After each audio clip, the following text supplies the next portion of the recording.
จึงขอกราบนิมนต์พระสงฆ์ครูบาอาจารย์และเชิญชวนศรัทธาพุทธศาสนิกชนทุกท่านได้ร่วมบุญตอกไม้มงคลปฐมฤกษ์เป็นมหามงคลอันยิ่งใหญ่ในวันที่ 12 ตุลาคม 2565 นี้ด้วยขออำนาจคุณพระศรีรัตนตรัยและสิ่งศักดิ์สิทธิ์ทั้งหลายตลอดจนพระสยามเทวาธิราชด้วยอำนาจเดชเดชะเทวาอารักษ์รุกขเทวดาภูมิเทวะพระแม่ธรณีคุณพ่อคุณแม่จงแผ่ไพศาลด้วยบุญแห่งการให้ทานของท่านทั้งหลายจงเป็นพลวะปัจจัยส่งเสริมสนับสนุนให้เศรษฐีใจบุญนายทุนใจดีและผู้มาร่วมงานทุกท่านจงมีอายุวันนะสุขะปฏิภาณสมบูรณ์ตลอดกาลนานเถิดสาธุกฐินทานคือสังฆทานบุญทานยิ่งใหญ่1 เดือนท่านกำหนดไว้นับตั้งแต่วันพิธีทำบุญทอดกฐินมหาวิทยาลัยเชียงใหม่ประจำปี 2565 ทอดถวายวันเสาร์ที่ 29 ตุลาคม พุทธศักราช 2565 ณ วัดไฝเทพอำเภอเมือง13 นาฬิกาพร้อมกันที่ศาลาธรรมมหาวิทยาลัยเชียงใหม่ตั้งขบวนแห่องค์กฐินและบริวารหน้าศาลาลุกขึ้นมาฉายแสงเถิดชีวิตเป็นเช่นเจ้าสร้างขอต้อนรับเข้าสู่รายการพลังแห่งชีวิตรายการเพื่อการสร้างแรงบันดาลใจโดยผมสุนัยเราหาวิวัฒน์ผู้ดำเนินรายการมาพบกับท่านผู้ฟังทุกวันเสาร์เวลา 11 โมงถึงเที่ยงทางสถานีวิทยุเพื่อการศึกษาพระพุทธศาสนาและวัฒนธรรมคลื่น FM 104.5 เมกะเฮิรตซ์ออกอากาศณวัดฝายหินมหาวิทยาลัยเชียงใหม่จังหวัดเชียงใหม่สำหรับท่านผู้ชมที่ชมผ่านทางโซเชียลมีเดียเดี๋ยวนี้ส่วนใหญ่ก็ทางโซเชียลมีเดียแล้วมั้งครับชมได้ทั้งทาง YouTube แล้วก็ Facebook นะครับโดยพิมพ์คำว่าวัดฝายหินรายการของเราเป็นรายการสดครับท่านผู้ฟังครับในช่วง15 นาทีสุดท้ายก่อนหมดรายการท่านผู้ฟังสามารถโทรศัพท์ครับเข้ามาซักถามได้ที่ดีเจผมสุนัยเนี่ยนะครับหมายเลข 0857088122 วันนี้เรื่องน่าตื่นเต้นมากคือการตัดสินใจเส้นทางสู่ขุมพลังนะครับท่านผู้ฟังครับการตัดสินใจเส้นทางสู่ขุมพลังครับทำแบบพระสงฆ์ตอนนี้เพลงไม่มีหรอกครับมีเสียงอะไรก็ผมก็ไม่รู้นี่ผมก็ไม่เปิดนะครับ ผมก็จะพูดไปเรื่อยๆก็แล้วกันท่านผู้ฟังครับเดี๋ยวผมเช็คทางบ้านนิดนึงเพราะเดี๋ยวนี้ผู้ดูนี่ก็เขาจะดูทางโซเชียลมีเดียเป็นหลักนะครับทั้งทาง YouTube Facebook มาไปได้ทั่วโลกส่วนถ้าเป็นวิทยุก็เดี๋ยวนะครับเช็คนิดหนึ่งครับในนี้ส่งรูปยังไม่ได้เช็คอะไรมาครับผมก็จะเช็คกับทางนี้นะครับเพราะว่าคุณภาพดีไหมลองดูนะครับนี่รายการสดสุนัย ลหวิวัฒน์ผมก็ดูครับได้อยู่ครับถ้าผมเปิดเพลงมีเพลงแล้วครับขอเชิญสาธุชนสร้างบุญกุศลยิ่งใหญ่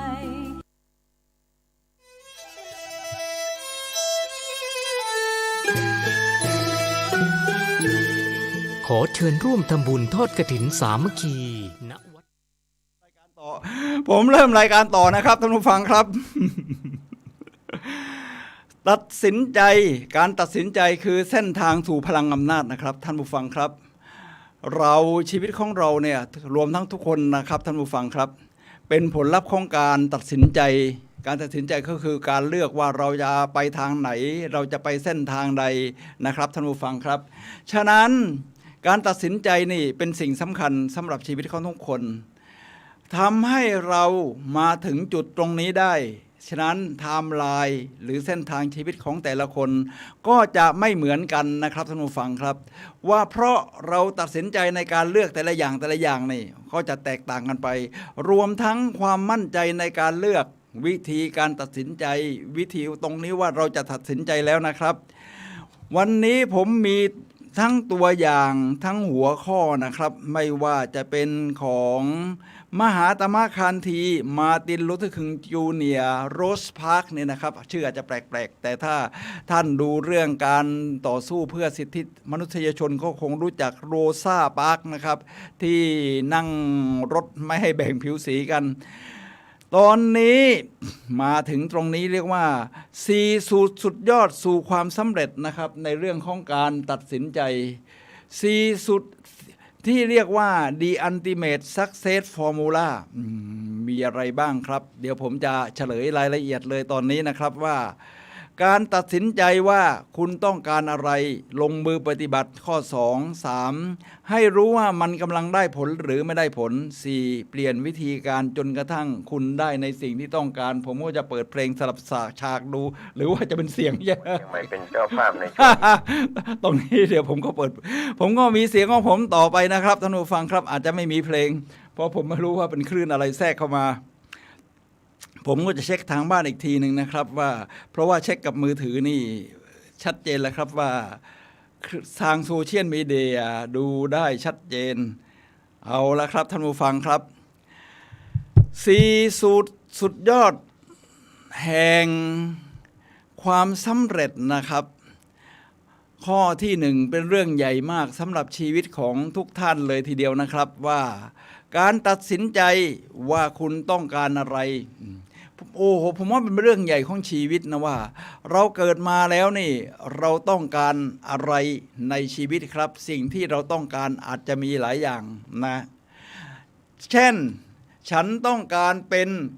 ผู้คนแบบไหนฉันต้องการมีอะไรไว้บ้างฉันต้องการได้เพื่อนแบบไหนเส้นทางการเดินทางของชีวิตฉันจะเป็นอย่างไร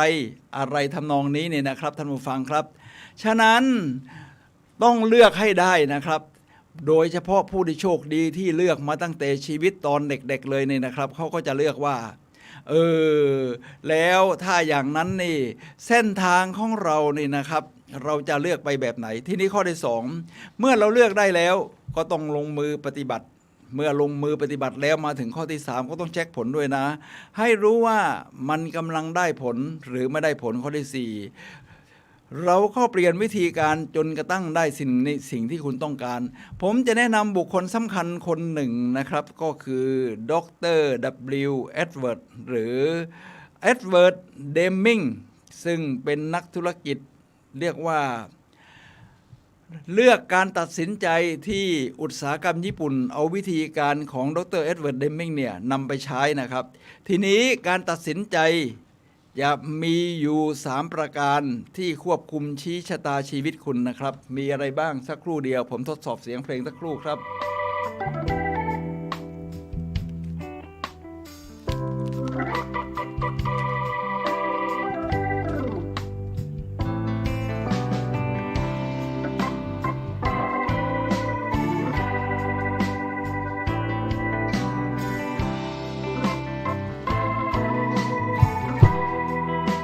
ท่านผู้ฟังครับการตัดสินใจ3ประการที่ควบคุมชี้ชะตาชีวิตของคุณนะครับผมว่าตรงนี้เป็นหัวข้อใหญ่เลยก็คือการตัดสินใจของคุณเกี่ยวกับอะไรที่คุณมุ่งความสนใจตรงนี้ก็เป็นเรื่องใหญ่นะครับเพราะเดี๋ยวนี้ยิ่งมีโซเชียลมีเดียเราก็จะมีสิ่งต่างๆให้เราได้เสพได้เลือกมากมายผมเอาเฉพาะ YouTube ก็แล้วกันลองดูนะครับว่าตัดสินใจเกี่ยวกับอะไรที่คุณมุ่งความสนใจทีนี้สมมุติเราจะเปิด YouTube นะครับท่านผู้ฟังครับพอเปิด YouTube ปั๊บนี่ก็จะมีสิ่งต่างๆเกิดขึ้นมาเอาดูซิว่าอะไรที่เรามุ่งความสนใจก็จะเปิดมีอันดับแรกก็ Google ก็ต้องโฆษณาแน่นอนอยู่แล้ว YouTube ก็ของ Google นะครับข้อที่2ก็เป็นพรรคก้าวหน้าผู้คนและการเดินทางก็โชว์ตัวคนในพรรคของเขาจากนั้นก็มีถ้าเราสนใจเรียกว่าสิ่งที่เราเสพเนี่ยนะครับท่านผู้ฟังครับเป็นสิ่งสำคัญมากอะไรที่เราเลือกเสพซ้ำๆบ่อยๆเราก็จะคล้ายคนแบบนั้นนะครับท่านผู้ฟังครับเดี๋ยวผมจะลองหันมาทางนี้น่าจะเป็นกล้องนี้นะ กล้องนี้พอตอนนี้ผมหันมาทางกล้องนี้โอ้มีหลายกล้องครับ อะไรที่เราเลือกเสพบ่อยๆเราจะคล้ายๆสิ่งนั้นนะครับฉะนั้นผมว่าการเลือกเสพนี่จึงเป็นสิ่งสำคัญเอามากๆที่ว่าเราต้องเลือกเสพสิ่งที่เรามุ่งความสนใจแล้วมันได้ประโยชน์ทีนี้เมื่อสักครู่ผมยกตัวอย่าง YouTube สิ่งที่ผมสนใจตอนนี้นะครับ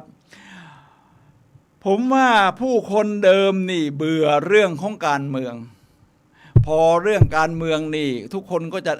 ไม่ใช่ทุกคนนะบางคนอาจจะยังชอบอยู่แต่ผมก็จะรู้สึกว่ามันไม่น่าดูไม่น่าสนใจมันเป็นเรื่องที่มันเหมือนการเล่นละครอะไรกันก็ไม่รู้คนนั้นว่าคนนี้คนนี้ว่าคนนั้นตอนนี้เอาใหม่ครับพอการเมืองเริ่มผมว่ามันยอดเยี่ยมขึ้นนะตั้งแต่อาจารย์ชัชชาติสิทธิพันธ์มาเป็นผู้ว่าการกรุงเทพมหานครรู้สึกท่านขยันทำงานแล้วเวลาดูนี่นอกจากเรื่องของการทำงานมีวิสัยทัศน์ที่ยอดเยี่ยมแล้วท่านยังสอนเรื่องดีฉะนั้นการดูสิ่งแบบนี้นะครับนี่อาจารย์วันนี้อาจารย์ชัชชาติตอนนี้เนี่ยครับขณะนี้กำลังไลฟ์สดนะครับก็ไปตรวจ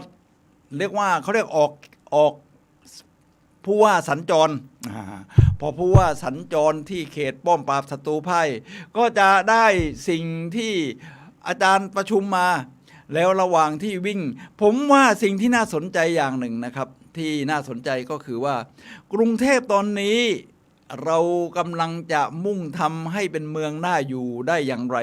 ตรงนี้ผมก็ว่าน่าสนใจสมัยก่อนเวลามีข่าวเกี่ยวกับกรุงเทพนี่ผมเองนะเพราะว่าผมรู้สึกว่าไม่อยากดู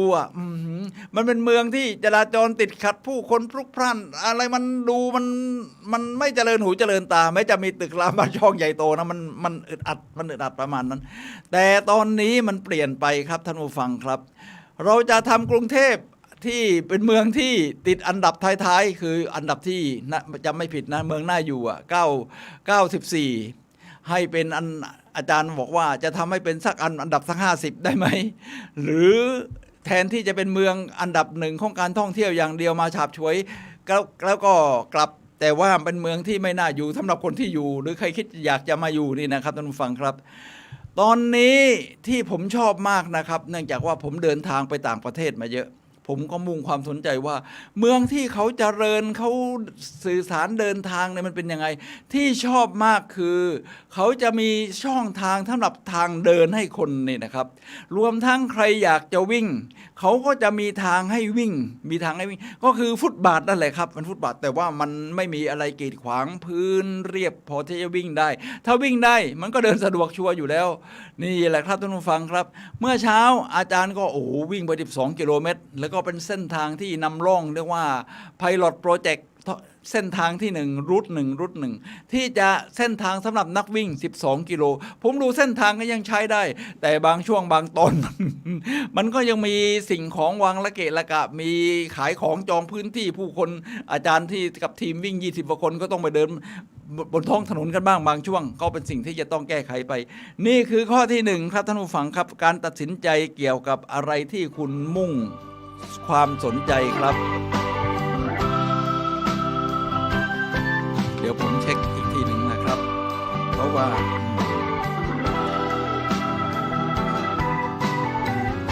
ต่อไปก็จะเป็นข้อที่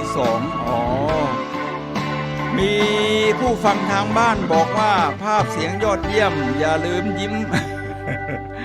เสียงเบาไปหน่อยเร่งสุดแล้ว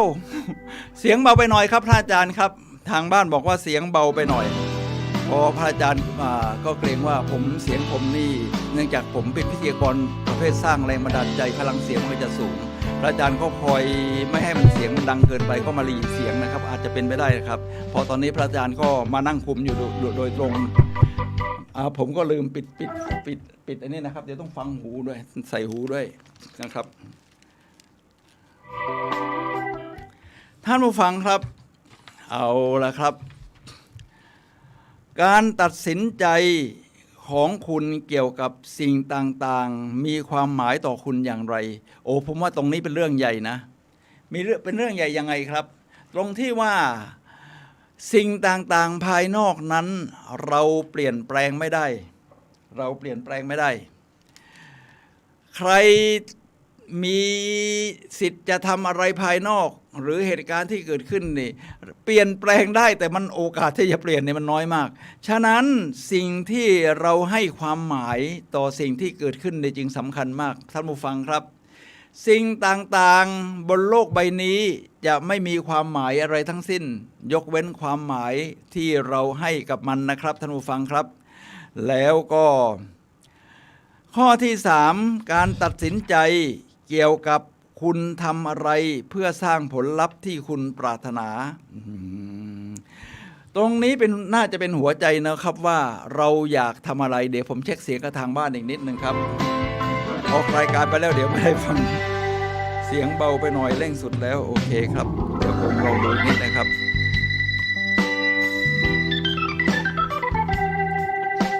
ผมก็ทดสอบเสียงผมเอง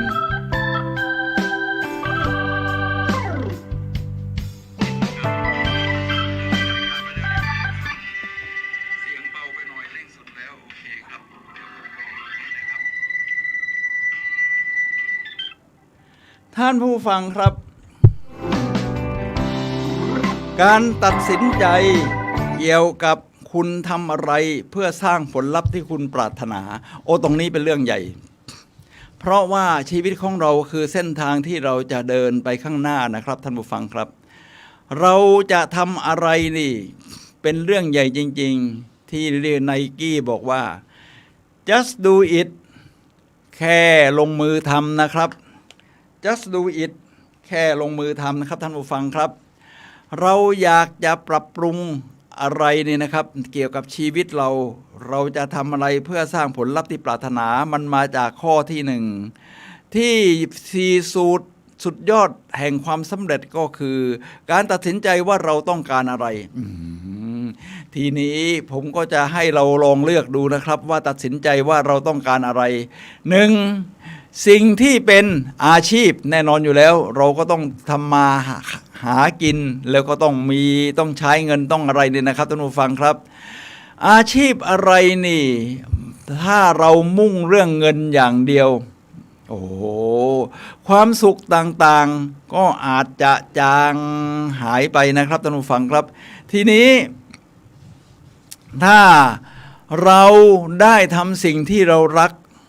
แล้วมีความสุขด้วยมันจะเป็นอย่างไรครับเราจึงจะเห็นว่าคนที่ทำงานต่างๆนี่นะครับท่านผู้ฟังครับเวลาเรียนมาอีกอย่างเวลามาทำงานอีกอย่างหนึ่งซึ่งมันก็น่าจะยอดเยี่ยมเมื่อผมดูคลิปวิดีโอของอาจารย์ชาติชาติสิทธิพันธ์นะซึ่งก็จะได้ดูความหลากหลายครับทั้งน้ำท่วมทั้งวิ่งทั้งออกกำลังกายบริหารจัดการแสดงวิสัยทัศน์ปราศัยแต่เมื่อคืนนี่พิเศษหน่อยครับพิเศษหน่อยเนื่องจากว่าอาจารย์ไปดูแฟชั่นโชว์ที่พี่สาวอาจารย์ไปร่วมเดินด้วยเนื่องจากว่าลูกศิษย์ของพี่สาวอาจารย์ซึ่งเคยเป็นอาจารย์อยู่ที่คณะสถาปัตย์จุฬาลงกรณ์มหาวิทยาลัยนี่นะครับท่านผู้ฟังครับได้เป็นผู้จัดงานแฟชั่นฉะนั้นคนที่เรียนสถาปัตย์นี่มันออกแบบอะไรครับท่านผู้ฟังครับมันออกแบบตึกรามบ้านช่องออกแบบตึกสวนแลนด์สเคปหรืออะไรทำนองนี้นะครับท่านผู้ฟังครับแล้วทำไมกลายเป็นคนจัดงานแฟชั่นเพราะมันน่าจะไปเรียนตัดเย็บอะไรทำนองนั้นเพราะว่าคนเราเนี่ยพออะไรที่เราเก่งๆคนก็จะเชียร์เอาไปเข้าหมอสิไปเรียนต่อวิศวะสิอะไรทำนองนี้นะครับท่านผู้ฟังก็เรียนตามเสียงเชียร์แต่เมื่อค้นพบว่าสิ่งที่ตัวเองต้องการจริงๆคือการเป็นนักจัดแฟชั่นจัดเดินแฟชั่นผมดูในเมืองไทยนี่ยอดเยี่ยมมากนะไม่ธรรมดานะปกติผมก็ไม่ค่อยได้ดูอย่างนี้หรือเวลาเราเห็นคลิปเราก็เห็นแต่คลิปของชาวต่างประเทศนะครับที่เขามีเดินแฟชั่นมียี่ห้อดังวาโก้หรืออะไรทำนองนี้นะครับผมว่าเมืองไทยถ้ามีคนที่เก่งขนาดนี้นะอย่างที่ผมดูงานเดินแฟชั่นที่คนไทยจัดเมื่อคืนนี้นะครับเมื่อคืนอาจารย์ชาติชาติสิทธิพันธ์ท่านก็ไปกับพี่ชายที่เป็นคณบดีคณะแพทยศาสตร์จุฬาลงกรณ์มหาวิทยาลัยขณะนี้อยู่ด้วยโอ้โหคือเหมือนว่าไปเป็นกำลังใจให้กับพี่สาวที่ร่วมเดินให้กับลูกศิษย์ที่เป็นผู้จัดงานเนี่ยนะครับท่านผู้ฟังครับโอ้โหจัดได้เยี่ยมมากแสงสีนี่ผมก็เพิ่งถึงโอ้คนไทยนี่ไม่ธรรมดาแล้วก็ที่เรียกแคทวอล์กที่ นางแบบนายแบบเดินนายแบบนางแบบแต่ละคนนี่คัดมาในโอ้คนไทยนี่หน้าตายอดเยี่ยมสุดยอดหล่อเหลาเอาการทั้งสวยทั้งหล่ออะไรประมาณนี้เยอะแยะเสื้อผ้าที่ออกแบบมาผมว่าคนไทยไม่ได้ด้อยจากกับประเทศอื่นๆที่เขาเก่งในเรื่องการออกแบบดีไซน์เสื้อผ้าถ้าคนไทยดีไซน์เสื้อผ้าแบบนี้และที่สำคัญคือเรามีแบรนด์ของเราเองเนี่ยนะครับผมว่าสู้ได้เลยนะฉะนั้นคุณทำเพื่อสร้างอะไรที่เป็นผลลัพธ์ที่คุณปรารถนา ผมว่าคนคนนี้ที่เขาจบสถาปัตย์จุฬานี่ แล้วมาจัดเดินแฟชั่นนี่ผมว่าเขาค้นพบเส้นทางของเขาแล้วทีนี้ถ้าเป็นเรานอกจากเส้นทางอาชีพที่เราเรียกว่าเกิดแพชชั่นขึ้นมาทำอะไรแล้วมันหลงไหลยอดเยี่ยมมันก็มีสิ่งอื่นๆที่เราอยากจะสร้างผลลัพธ์ไม่ใช่คอยทำมาหาเงินอย่างเดียวเราก็อยากใช้ชีวิตด้วยจริงไหมครับท่านผู้ฟังครับการใช้ชีวิตนี่นะครับท่านผู้ฟังครับมันมีทั้งหลายช่องทางเช่นเราอาจจะเอาเวลาที่เป็นเวลาว่างของเราไปเล่นดนตรีผมมีเพื่อนบ้านที่เป็นชาวอินโดนีเซียคือหมู่บ้านผมนี่เป็นหมู่บ้านนานาชาตินะมีชาวต่างประเทศอยู่เยอะทั้งจีนญี่ปุ่นฝรั่งก็เยอะบ้านที่ติดผมนี่เขาเป็นชาวอินโดนีเซียเขามาทำงานทางด้านโทรคมนาคมนี่นะครับในเมืองที่เชียงใหม่แล้วก็มีลูก3คนเขาทำเป็นเขาเรียกโฮมสคูลสอนเองที่บ้านผมได้ยินเสียงเปียโนทุกวันตุ้งต่องตุ้งตุงตุ้งตุงตุ้งตุงตุงแสดงว่าเขาเรียนเพื่อต้องการที่จะอาจจะเป็นภาคบังคับอยู่ด้วยก็ได้หรือว่าให้มีนันทนาการอยู่ด้วยในเรื่องของการเรียนแต่ที่สำคัญคือให้เด็กหาแพชชั่นว่าสิ่งที่เขาต้องการจริงๆแล้วเนี่ยถ้าเป็นงานในเด็กนอกจากเล่นกีฬาอะไรแล้วนี่เขาชอบดนตรีไหมถ้าชอบอาจจะกลายเป็นนักดนตรีที่มีชื่อเสียงเอาทำเป็นอาชีพเลยก็ได้นี่นะครับท่านผู้ฟังครับฉะนั้นคุณทำอะไรเพื่อสร้างผลลัพธ์ที่คุณปรารถนาเด็กที่ดีดข้างบ้าน ถ้าผมก็บอกเขาว่าถ้าจะให้เก่งเนี่ยนะครับต้อง 10,000 ชั่วโมงถ้ามันคุณทำแล้วคุณมีความสุขอ่ะ 10,000 ชั่วโมงเพราะ 10,000 ชั่วโมงนี่อัจฉริยะทั้งหลายเกิดจาก 10,000 ชั่วโมงทีนี้อะไรที่คุณอยากสร้างให้เป็นผลลัพธ์ของคุณอีกเดี๋ยวผมจะมาต่อนะครับว่าตรงนี้คือเส้นทางชีวิตที่เราเลือกครับเป็นเรื่องของการตัดสินใจครับ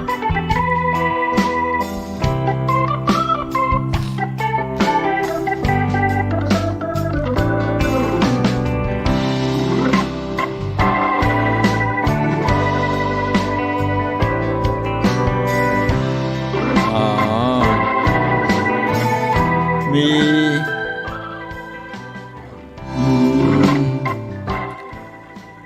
ผมว่าการตัดสินใจเป็นเรื่องสำคัญครับ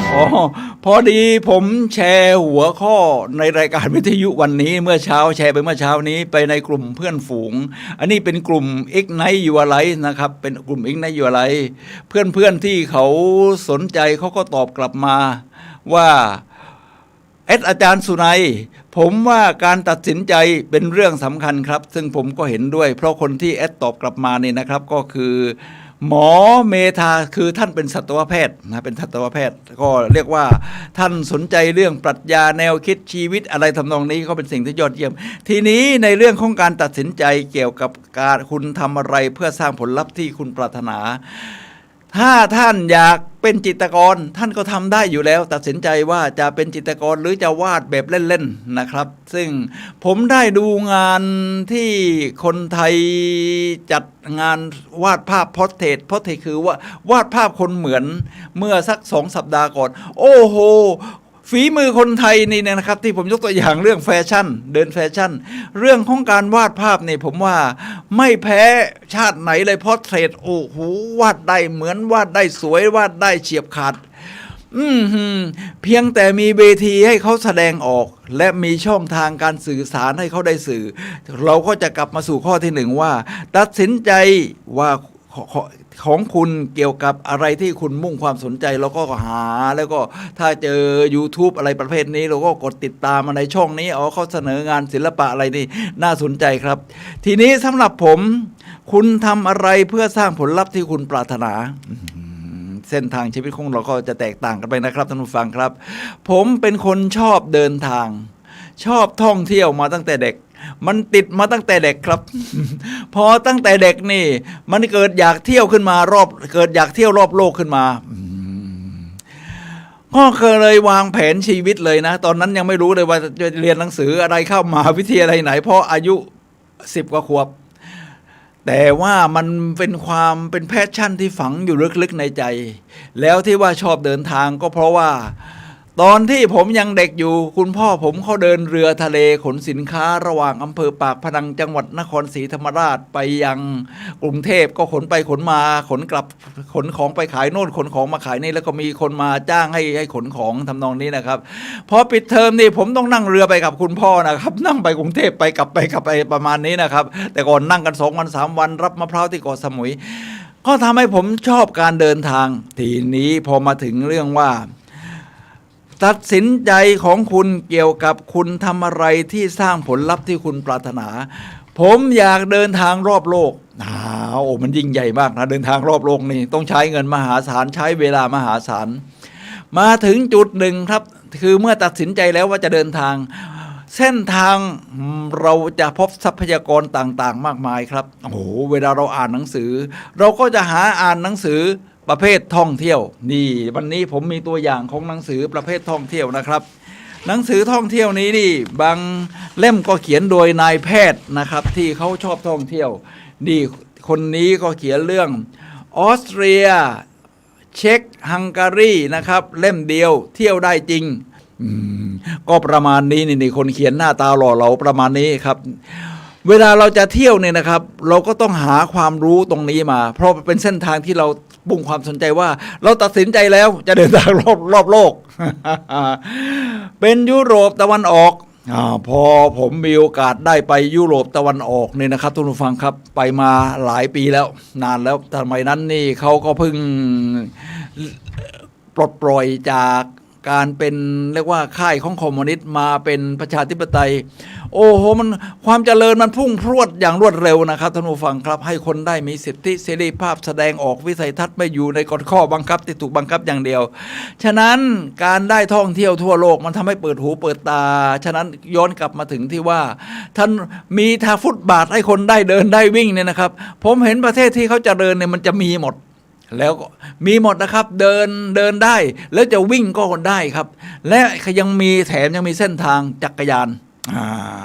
เส้นทางจักรยานผมไปเที่ยวเนื่องจากบ้านเราไม่มีเส้นทางจักรยานในสมัยนั้นสมัยนี้เชียงใหม่ก็มีแต่ว่ารถก็ไปจอดขวางด้วย มันเป็นอย่างนั้นเดี๋ยวค่อยๆแก้ไขครับมันไม่มีอะไรที่เป็นไปไม่ได้ในความรุ่งเรืองมันเป็นไปได้ผมไปเที่ยวเข้าใจว่าน่าจะเป็นเนเธอร์แลนด์หรือที่สวีเดนไปยืนขวางทางนี่นะครับเหมือนกับเรามีความผิดนะเขาจะมีผู้คนในกลุ่มคอยเตือนว่านี่เป็นเส้นทางจักรยานเราไปเดินเล่นเกะกะเขาไม่ได้เพราะจักรยานมันมาเร็วมากฟบเขาก็จะให้สิทธิ์คนใช้จักรยานมันเป็นการประหยัดน้ำมันประหยัดเชื้อเพลิงอะไรหลายอย่างมลภาวะสิ่งแวดล้อมประเทศเนเธอร์แลนด์นี่ใช้จักรยานเยอะจริงๆไปเที่ยวมาแล้วแล้วเขาก็มีที่จอดจักรยานที่ปลอดภัยนะครับเหมือนกับว่าโรงฝากรถเวลาคุณมาถึงที่ทำงานไม่รู้จะไปจอดรถตรงไหนก็มาฝากไว้ตรงนี้แล้วก็เดินอีกนิดนึงเพื่อไปที่ทำงานท่านผู้ฟังครับที่กรุงเทพเขากำลังสำรวจเส้นทางจักรยานเขาเรียกว่าอาจารย์ชัชชาติสิทธิพันธ์ท่านก็ได้ระดมแนวร่วมจากข้างนอกชมรมจักรยานชมรมจักรยานพับได้จากมหาวิทยาลัยโน่นวิทยาลัยนี่ที่อยู่ทางฝั่งทนบ้างอะไรบ้างมารวมตัวกันเป็นชมรมเรียกว่าหาเส้นทางที่จะใช้จักรยานเมื่อวานซืนเป็นวันฟรีคาร์เดย์หยุดใช้ หยุดใช้รถยนต์เป็นที่เขาจัดขึ้นทั่วโลกนะทีนี้ผมดูเหตุการณ์ในเมืองไทยรู้สึกจะมีอาจารย์ชัชชาติกับกลุ่มจักรยานเท่านั้นนะบางที่ไม่เอารถยนต์มา อาจารย์ก็ลงทุนนั่งจากบ้านนะมากทมที่เสาชิงช้านั่งเรือท่านผู้ฟังครับประเทศที่เจริญนี่เขาก็จะใช้รถยนต์เนี่ยน้อยลงมลภาวะมันก็จะดีขึ้นฉะนั้นคุณทำอะไรเพื่อสร้างผลลัพธ์ที่คุณปรารถนารวมทั้งสุขภาพร่างกายด้วยนะครับเราเองเรื่องสุขภาพร่างกายเราอยากมีร่างกายที่แข็งแรงเมื่ออายุมากขึ้นไม่เป็นภาระลูกหลานใช่ไหมครับท่านผู้ฟังครับเราก็ต้องดูแลร่างกายให้ดีแต่ถึง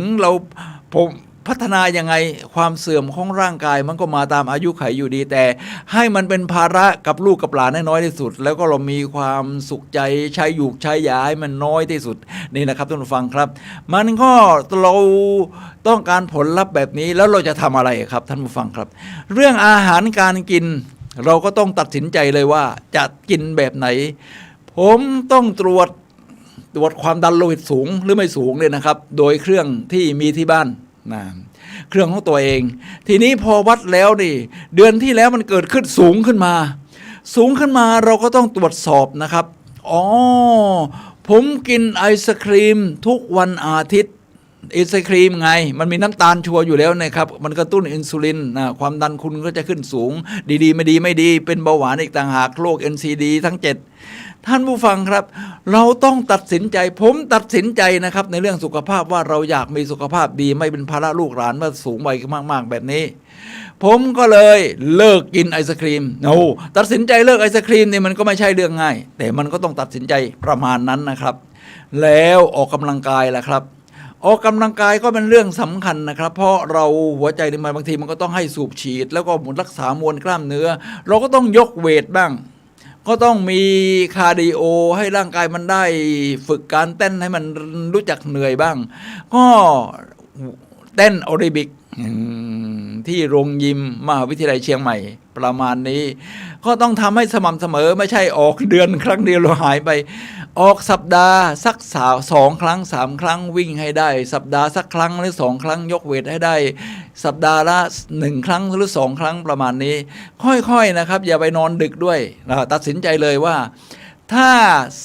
3:45ไม่เกิน4 ทุ่มจะต้องนอนเราก็จะไม่มัวดูโน่นดูนี่โดยเฉพาะโซเชียลมีเดียทั้งหลายที่มันจะดึงดูดความสนใจให้เราจมดิ่งอยู่ตรงนั้นนะครับตัดสินใจว่าถึงเวลานี้จะต้องนอนนี่มันเรื่องของการตัดสินใจเพื่อดูแลสุขภาพของเราในระยะยาวเนี่ยนะครับท่านฟังครับเพราะพอตอน4 ทุ่มถึงตี 2โกรทฮอร์โมนมันจะหลั่งอันนี้เราต้องมุ่งความสนใจไปที่การหาความรู้ด้วยนะครับว่าเราตัดสินใจจะหาความรู้สุขภาพแล้วเราก็มาทำเพื่อให้เกิดผลลัพธ์ที่เราต้องการก็คือการมีสุขภาพที่ดีประมาณนี้นี่คือข้อที่3การตัดสินใจของคุณเกี่ยวกับคุณทำอะไรเพื่อสร้างผลลัพธ์ที่คุณปรารถนาครับ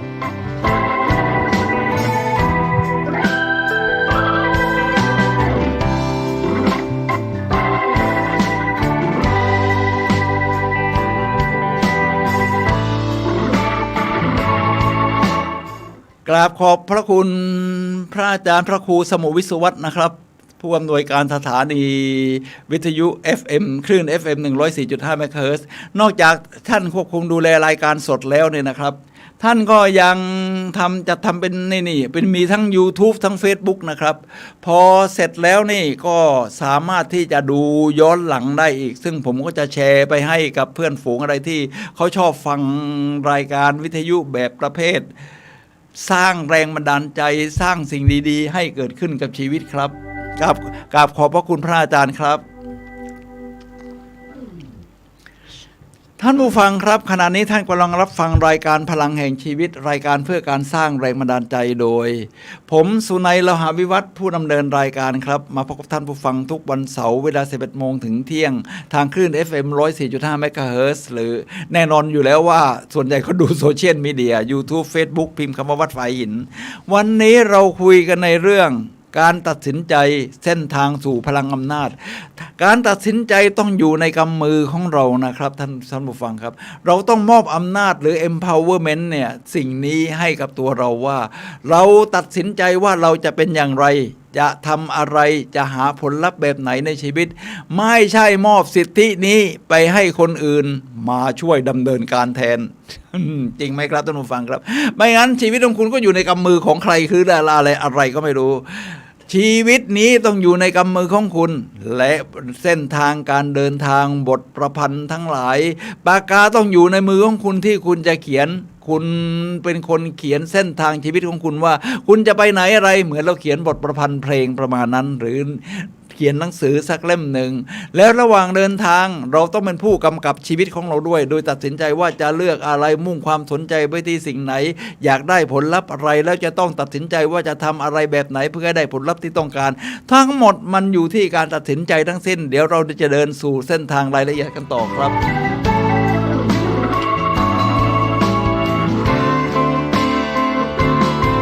หากคุณต้องการยกระดับชีวิตของคุณแต่คุณไม่สามารถทำได้ทักทีลองทบทวนสิ่งเดิมๆของคุณต่อไปนี้นะครับลองดูนะครับเพราะอะไรครับท่านผู้ฟังครับถ้าทำเหมือนเดิมผลลัพธ์ก็เหมือนเดิมมีแต่คนบ้าเท่านั้นนะครับท่านผู้ฟังครับที่อยากได้ผลลัพธ์ใหม่โดยยังทำเหมือนเดิมถ้าเราอยากได้ผลลัพธ์ใหม่เราต้องสร้างเปลี่ยนวิธีการยืดหยุ่น flexible เจาะทะลุหินไปไม่ได้ก็เดินข้ามเดินอ้อมอะไรทำนองนี้ครับท่านผู้ฟังครับในนี้เขาจะมีอยู่5ข้อนะว่าเราจะเปลี่ยนลองทบทวนสิ่งที่เกิดขึ้นเดิมๆกับเราอย่างไรเหมือนกับเราจะเดินไปข้างหน้าเราต้องรู้จุดที่เราเป็นอยู่เดี๋ยวนี้ก่อนว่านี่คือผลลัพธ์ของอดีตทั้งหมดที่เราทำมาเนี่ยมันปรากฏตรงนี้แล้วเราอยากจะปรับปรุงอะไรตรงไหนตรงนี้เป็นเรื่องของการตัดสินใจทำให้เราตัดสินใจได้ถูกต้องแม่นยำขึ้นโดยรู้ผลลัพธ์ต่างๆว่าตรงนี้เราอยู่ตรงจุดไหนครับข้อที่1เป็นเรื่องของความเชื่อทุกคนมีความเชื่อของตัวเองครับที่เราสะสมมาจากประสบการณ์การได้รับการสั่งสอนสิ่งที่เราเสพเรียกว่ามีความเชื่อแก่นที่เรียกว่า core belief และกฎที่เราสร้างขึ้นมาโดยไม่รู้ตัวหรือ unconscious mind เนี่ยนะครับท่านผู้ฟังครับหลายคนก็สร้างกฎเกณฑ์ต่างๆให้กับชีวิตของตัวเองทีนี้ต้องมาทบทวนแล้วล่ะครับว่าความเชื่อกฎเกณฑ์แบบนี้นี่ทำให้เรามีพลังมาถึงตอนนี้ได้อย่างยอดเยี่ยม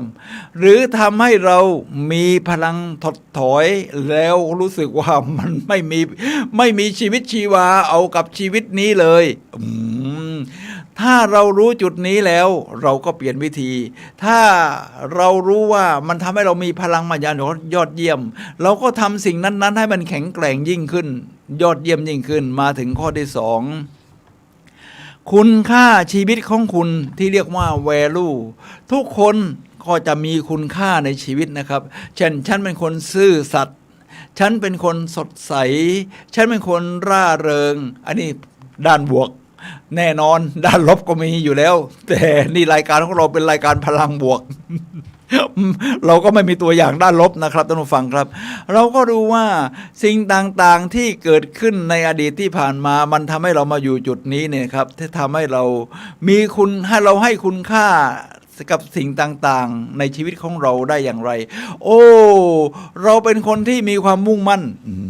ผมก็มีความมุ่งมั่นอยู่อย่างหนึ่งนะครับที่ชอบมากๆแน่นอนอยู่แล้วคือการเดินทางรอบโลกที่ว่าเพราะว่าบรรพบุรุษของเราเนี่ยเป็นนักเดินทางนะครับถ้าท่านผู้ฟังลองคิดดูเลยครับสมัยก่อนเราไม่มีพาหนะไม่มีรถยนต์ไม่มีเครื่องบินบรรพบุรุษของเรานี่เป็นนักเดินทางขนาดไหนล่ะก็เดินทางมาจากแอฟริกาเพราะเราศึกษาประวัติศาสตร์ธรรมชาติเราก็รู้อยู่แล้วว่าบรรพบุรุษของเรามีต้นกำเนิดอยู่ในทวีปแอฟริกาแล้วจากนั้นเราไปเดินทางไปไหนล่ะสมัยก่อนก็เดินจริงๆนะบอกเดินทางนี่ใช้เท้า ก็เดินทางขึ้นมาทางเหนือไปทางตะวันออกเฉียงเหนือบ้างพอถึงจุดที่เป็นเอเชียตะวันออกเนี่ยนะครับก็มาถึงจุดที่เป็นจุดสามเหลี่ยมได้แก่ประเทศอียิปต์เตโสโปเตเมียประมาณนั้นนะครับเราก็แยกออกไปทางตะวันตกเฉียงใต้ขึ้นไปเป็นยุโรปมาทางตะวันออกเฉียงเหนือไปเป็นจีนมาเป็นเผ่าคนชาวไทยของเราแบบนี้ฉะนั้นเราเป็นนักเดินทางเท่านั้นยังไม่พอยังมีการข้ามไปอยู่ทวีปแอฟริกาไปอยู่ทวีปอเมริกานี่มี2 รอบนะครับข้ามช่องแคบแบริง เป็นเผ่าอินเดียแดงแล้วก็ยกไปจากยุโรปมันไปทีหลังเมื่อ 200-300 ปีก่อน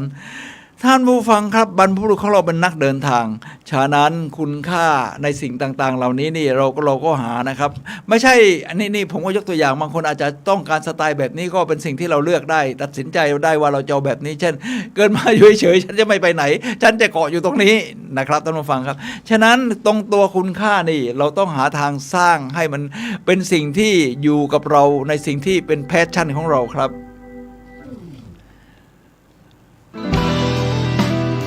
ข้ออ้างอิงหรือ reference การหาข้ออ้างอิงนี่เป็นการสนองตอบกลับมาทางจิตใจผมยกตัวอย่างนะครับไม่ใช่ว่าเหยียดทางเพศหรืออะไรก็ตามแต่ยกตัวอย่างเป็นเรื่องของฮอร์โมนโดพามินกับเซโรโทนินสุภาพสตรีอาจจะมีสุภาพบุรุษอยู่ด้วย เวลาไปเดินห้างสรรพสินค้านี่นะครับท่านผู้ฟังครับพอเห็นสิ่งของกระเป๋าเสื้อผ้ารองเท้ายิ่งตอนนี้นี่โควิดมันซาลงแล้วเนี่ยนะครับวันที่30 กันยายนจะเป็นวันสุดท้ายที่ใช้กฎต่างๆของการป้องกันโควิดที่ผ่านมาเราก็จะผ่อนคลายผู้คนก็มาออกมาเดินกันเยอะตามห้างสรรพสินค้าอะไรเกิดขึ้นครับก็เดินดูสินค้าสิไอ้นู่นไอ้นี่ไอ้นั่นอันนั้นโอ้กระเป๋าเข้ามาใหม่โอ้โหรองเท้าวิ่งรองเท้าใส่เดินแฟชั่นเสื้อผ้ามันดูดีไปหมดร้านต่างๆก็โอ้โหขนสินค้ากันมาเยอะแล้วพอสุภาพสตรีสุภาพบุรุษบางส่วนที่ว่า ดูแล้วโดพามินหลังโอ้โหหูตามันเปิดกว้างความสุขมันเกิดขึ้นจากข้างในเลยทีเดียวโอ้โหได้เสพได้สัมผัสด้วยสายตาได้บางทีได้ดมกลิ่นเสื้อผ้าใหม่ๆโอ้มันสดชื่นซื้อเลยครับพอซื้อกระเป๋าใบนี้เสร็จ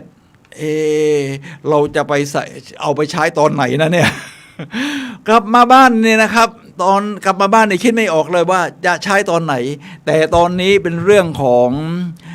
ข้ออ้างอิงหรือ reference ที่คุณต้องเอามาเป็นข้ออ้างอิงว่าโอ้โหกระเป๋าใบนี้ยี่ห้อดังนี่เป็นเรื่องข้ออ้างอิงนะครับเป็นที่นิยมกันทั่วโลกยกตัวอย่างไม่ได้ค่าโฆษณาหรอกกุชชี่ประมาณนี้นะครับท่านผู้ฟังครับแล้วพอกลับมาแล้วเราก็ค่อยหาข้ออ้างอิงว่ามันเป็นยี่ห้อเป็นแบรนด์ดังแล้วก็ผู้คนนิยมใช้กันทั่วโลกตอนนี้ถึงไม่ได้ใช้ตอนนี้รับรองต้องมีสักงานที่จะได้ใช้ เราก็เอาข้ออ้างอิงแบบนี้นะครับมาอ้างฉะนั้นถ้ามันไม่ได้ผลเป็นข้ออ้างอิงเราก็เปลี่ยนใหม่ครับเราหาข้ออ้างอิงใหม่ว่าถ้าฉันจะซื้อเสื้อผ้าหรือกระเป๋าแฟชั่นหรืออะไรก็ตามแต่นะครับให้คิดเลยครับว่าฉันจะตัดสินใจว่าถ้าซื้อมาเนี่ย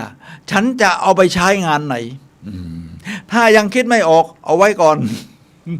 มันจะได้เก็บเงินไว้ในกระเป๋านะครับเพราะอะไรยังไงช่องทางที่เราจะต้องใช้เงินมันยังมีอีกเยอะชีวิตมันยังไปอีกยาวนานนะครับท่านผู้ฟังครับนี่คือข้อที่3หาข้ออ้าง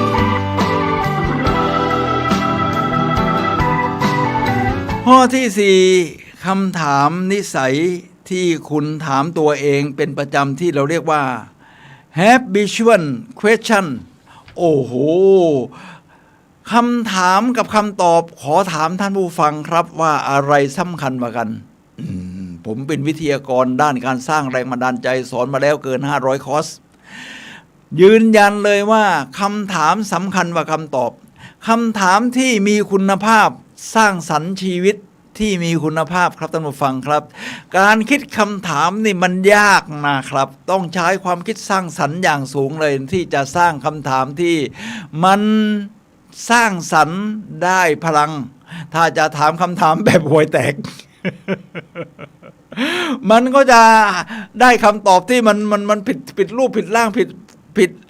ดทางผิดอะไรไปเลยนะครับเช่นฉันจะไปสัมมาเลทีเมาที่ไหนดีตรงไหนร้านตรงไหนกงแล้วมันรู้สึกว่า ง่ายๆอะไรตรงนี้เราก็ต้องถามใหม่ถ้าเราจะไปดูงานนิทรรศการอะไรที่มันให้พลังใจสุดยอดเกิดจินตนาการตอนนี้ก็ไปงานพอร์เทรตที่กรุงเทพที่ก็จัดที่ริเวอร์ไซด์โรงแรมที่กทมประมาณนี้นะครับท่านผู้ฟังครับฉะนั้นคำถามที่ต้องถามเป็นนิสัยก็คือถ้าฉันเดินเส้นทางนี้ฉันจะพบเจอสิ่งดีๆอะไรบ้าง คุณก็จะมองหาสิ่งดีๆที่เกิดขึ้นนี่เหมือนเรานับสิ่งดีๆนับสิ่งดีๆเหมือนตัวอย่างที่ผมชอบยกตัวอย่างบ่อยก็คือเบนจามินแฟรงคลินเขาจะมีการสร้างคำถามที่ยอดเยี่ยมให้กับชีวิตนะครับทั้งตอนตื่นนอนและตอนจะหลับจะนอนเบนจามินแฟรงคลินสำคัญอย่างไรครับสำคัญเลยครับแม้ไม่ได้เป็นประธานาธิบดีของประเทศสหรัฐอเมริกาแต่ปรากฏอยู่ในธนบัตร US ดอลลาร์ฉบับใบละ100 US เอาคิดดูสิซึ่งมันมีค่ามากที่สุดในบรรดาธนบัตรทั้งหมดของอเมริกาเบนจามินแฟรงคลินเป็นรัฐบุรุษเป็นผู้ก่อตั้งเป็นผู้ร่างคำประกาศอิสรภาพที่ถูกอังกฤษยึดครองอยู่ประมาณนั้นนะครับทุกท่านฟังครับเบนจามินแฟรงคลินถามคำถามประเภทคุณภาพที่เขาถามทุกวันกับตัวเองเลยนะครับพอตื่นเช้าขึ้นมาเบนจามินแฟรงคลินก็จะถามตัวเองว่าวันนี้ฉันจะทำความดีอะไรบ้างโอ้โหไม่ใช่วันนี้ฉันจะเจอสิ่งอะไรที่มันแย่ๆบ้างเราก็จะมองเห็นแต่สิ่งแย่ๆถ้าเป็นแบบเราจะดัดแปลงอะไรวันนี้ฉันจะเจอสิ่งดีๆอะไรบ้างคุณก็จะมุ่งหาความดีมุ่งหาสิ่งที่จะเกิดขึ้นที่มันยอดเยี่ยมที่สร้างพลังให้เราเบนจามินแฟรงคลินไม่ได้จะไปเจอเหตุการณ์ดีๆอย่างเดียวเขาบอกว่าวันนี้เขาตั้งคำถามวันนี้ฉันจะทำความดีอะไรบ้างประมาณนั้นผมก็ตั้งคำถามกับตัวเองก็หัดถามเรียนแบบเบนจามินแฟรงคลินแหละโมเดลลิ่งโตแล้วเรียนรัดตื่นเช้าขึ้นมาวันนี้อาจารย์สุนัยจะทำสิ่งดีๆอะไรบ้างตื่นเช้าขึ้นมาวันนี้วันเสาร์ใช่ไหมครับที่24 กันยายนพุทธศักราช 2565ตื่นเช้าขึ้นมาจะยืดเส้นเพราะอายุมากแล้วเส้นต่างๆมันยึดโดยเฉพาะเวลาเราไปวิ่งตรงตะโพกนี่มันยึดก็ต้องบริหารตะโพกให้มันเยอะหน่อยก็รู้สึกดีขึ้นนะครับตะโพกกระจบกระเฉงขึ้น2วันนี้ฉันจะทำความดีอะไรบ้างจะต้องไปเป็นดีเจที่สถานีวิทยุวัดฝายหินทำความดีไปพูดอย่างเดียวไม่พอถ้าจะทำความดีต้องหาเรื่องดีๆไปพูดด้วย ก็ได้ค้นหาเรื่องที่เรียกว่าการตัดสินใจเส้นทางสู่พลังอำนาจของเราของแต่ละคนคือการตัดสินใจของเราเองว่าเราจะเลือกทำอะไรเราจะเลือกมีชีวิตแบบไหนนะครับแม้เราจะเลือกเกิดไม่ได้แต่เราเลือกที่จะหรือตัดสินใจที่จะใช้ชีวิตแบบไหนได้ครับท่านผู้ฟังครับฉะนั้นให้ได้ดีๆสัก5 อย่างและวันนี้ตั้งใจจะขอบคุณผู้คนที่เป็นทำอะไรให้เราแม้เล็กๆน้อยๆเนี่ยนะครับก็จะทำความดีให้ได้เหมือนกันขอบคุณให้ได้สัก10 คนประมาณนั้นและวันนี้เขากำลังรณรงค์กันทั่วประเทศรวมทั้งกทม.เส้นทางม้าลายเขาเรียกว่าข้ามทางม้าลายปลอดภัยวินัยดีเอาละครับสมัยก่อนเราอาจจะเห็นภาพที่มันย่ำแย่คนเดินไปเกือบครึ่งถนนแล้วรถยนต์ยังไม่จอดให้เลยที่ทางม้าลายแต่ตอนนี้นี่นะครับผมเนื่องจากผมเดินทางมารอบโลกเพราะเป็นนักชอบการเดินทางที่ว่าผมไปดูที่ยุโรปโดยเฉพาะสแกนดิเนเวียแค่ยืนยนต์บนริมทางเท้าเนี่ยนะครับรถแค่จะกำลังจะยกขาลงมารถยนต์นี่จอดเป็นแถวเลย แม้ไม่มีไฟเขียวไฟแดงให้คนข้ามหรืออะไรก็ตามแต่เนี่ยนะครับหรือแค่ไปยืนริมถนนถ้ามีแค่คนเดียวบางทีหรือ2-3 คนรถยนต์เขาจอดให้ซึ่งผมทึ่งมากครับในน้ำใจเรามากลับมาเมืองไทยบ้างสิเราเป็นเมืองพุทธสิเราอ้างใช่ไหมล่ะเราเอาสิ่งนี้มาทำให้เกิดขึ้นจริงได้ไหมผมก็เลยเอาคำถามที่ถามตัวเองเมื่อเช้าว่าอาจารย์สุนัยวันนี้ฉันจะทำความดีอะไรบ้างผมเจอทางม้าลายตอนนี้นะครับคอยดูเลยครับมีคนมายืนริมทางเท้าไหม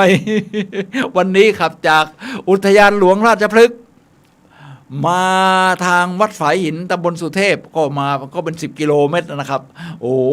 เจอทางม้าลายตรงไหนคอยจ้องเลยมีคนจะข้ามไหมถ้ามีคนข้ามจะจอดให้นี่ก็เป็นความดีทีนี้เบนจามินแฟรงคลินเขาก็ตั้งคำถามกับตัวเองแบบนี้ครับว่า ถ้าถามกับตัวเองก่อนนอนเบนจามินแฟรงเกนเนี่ยถามว่าวันนี้ฉันได้ทำความดีอะไรไปบ้างมันเป็นการทบทวนสิ่งที่เราทำครับยอดมากครับเบนจามินแฟรงเกนผมก็เอาสิ่งที่ผมได้ทำมาแล้วในวันนี้มาทบทวนโอ้โหวันนี้เราเตรียมเนื้อเรื่องว่าการตัดสินใจเส้นทางสู่พลังอำนาจของคุณเองวันนี้ฉันโจทย์รถให้คนข้ามถนนไป2 ครั้งนี่นะครับท่านผู้ฟังครับมาถึงข้อที่3ข้อที่5ภาวะอารมณ์ที่คุณรู้สึกได้ภายในซึ่งมักเกิดขึ้นทุกขณะที่เรียกว่า emotional state ภาวะอารมณ์นี่ก็ต้องใช้สติปัฏฐาน4ในศาสนาพุทธเราเลยกายเวทนาจิตธรรมกายแล้วก็มาเวทนาในรู้ภาวะอารมณ์ตัวเองเลยคอยสังเกตไอ้นี่อิจฉาเขาหรือเปล่าหรือเฉยๆอยากจะไปแก้ไขคนโน้นคนนี้หรือว่ากำลังเลยใจเฉลิมฉลองก็เขามุทิตาจิตไปด้วยครับท่านผู้ฟังครับท่านผู้ฟังครับขณะนี้เราเหลือเวลานะครับ5 นาทีสุดท้ายก่อนหมดรายการท่านผู้ฟังสามารถโทรศัพท์เข้ามาซักถามได้ครับที่หมายเลข 0857088122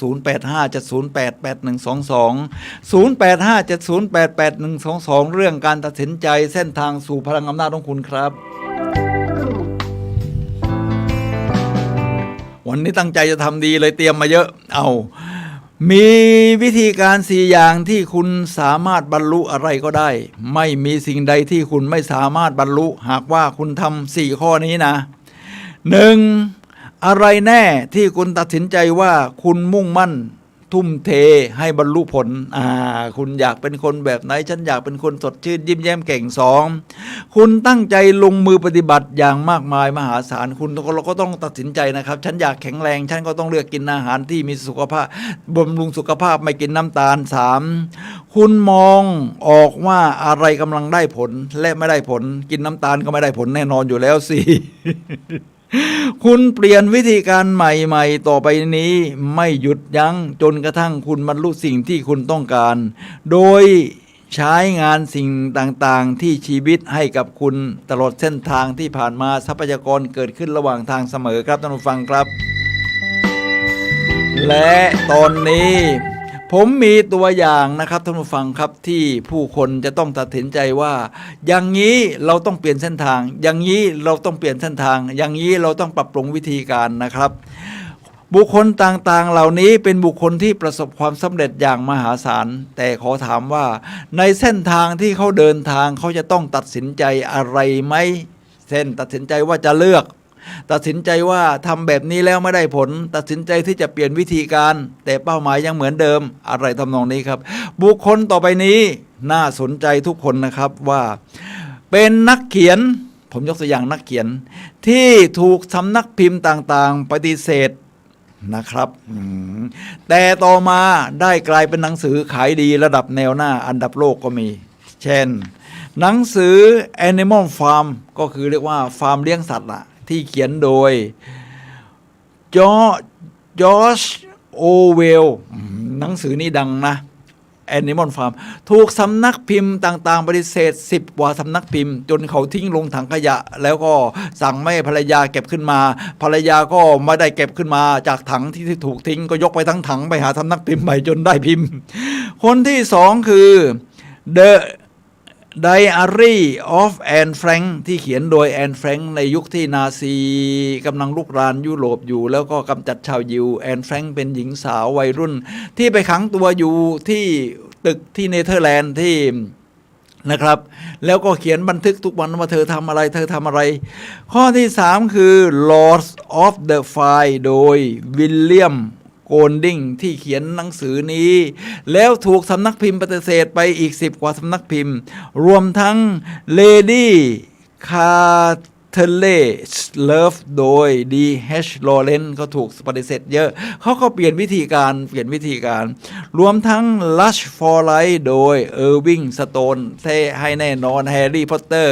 นะครับที่ผู้เขียนถูกปฏิเสธมา10 กว่าสำนักพิมพ์ ปัจจุบันเป็นหนังสือขายดีระดับโลก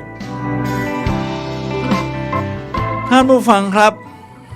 เราเหลือ2 นาทีสุดท้ายก่อนหมดรายการวิธีการรวม 6 พลังแห่งการตัดสินใจนะครับ ผมรวดเดียวเลย 1. จำให้แม่นถึงพลังขนานแท้ของการตัดสินใจว่าเราตัดสินใจแล้วมันได้ผลมันอยู่ที่การตัดสินใจไม่มอบอำนาจนี้ให้กับใครทั้งสิ้น 2. ตระหนักว่าขั้นที่ยากที่สุดในการบรรลุสิ่งใดก็คือการตัดสินใจไม่ใช่เป็นลาอดตายนะครับมาถึงมีแครอทอยู่2ข้างไม่รู้จะเลือกข้างไหน 3. ตัดสินใจบ่อยๆยิ่งคุณตัดสินใจมากเท่าไหร่คุณจะยิ่งตัดสินใจได้ดีขึ้นในภายหน้าเป็นสิ่งที่เราจะต้องฝึกนะครับตัดสินใจไม่ใช่ปล่อยไปตามบุญตามกรรมข้อที่ 4 เรียนรู้จากการตัดสินใจเพราะเราอาจจะตัดสินใจแล้วพลาดก็ได้แล้วก็ตัดสินใจแบบนี้ได้ผลเยี่ยมก็ได้เราก็ต้องให้เรียนรู้จากสิ่งต่างๆจากการตัดสินใจของเราข้อที่ 4 มุ่งมั่นทุ่มเทกับสิ่งที่คุณตัดสินใจแต่ไม่ยึดในวิธีการฉันจะเดินทางรอบโลกฉันก็มุ่งมั่นในวิธีการว่าบริษัททัวร์นี้ดีไม่ดี น่าเชื่อถือได้ไหมนี่แหละครับท่านผู้ฟังครับการตัดสินใจเส้นทางสู่พลังอำนาจของคุณตอนนี้เรามาถึงช่วงสุดท้ายของรายการนะครับผมสุนัยโลหะวิวัฒน์และรายการพลังแห่งชีวิตขอลาท่านผู้ฟังไปก่อนพบกันใหม่วันเสาร์หน้าเวลา 11 โมงถึงเที่ยงคลื่น FM 104.5 เมกะเฮิรตซ์โซเชียลมีเดียแน่นอนกว่า แน่นอนชัวร์วัดฝายหินนะครับ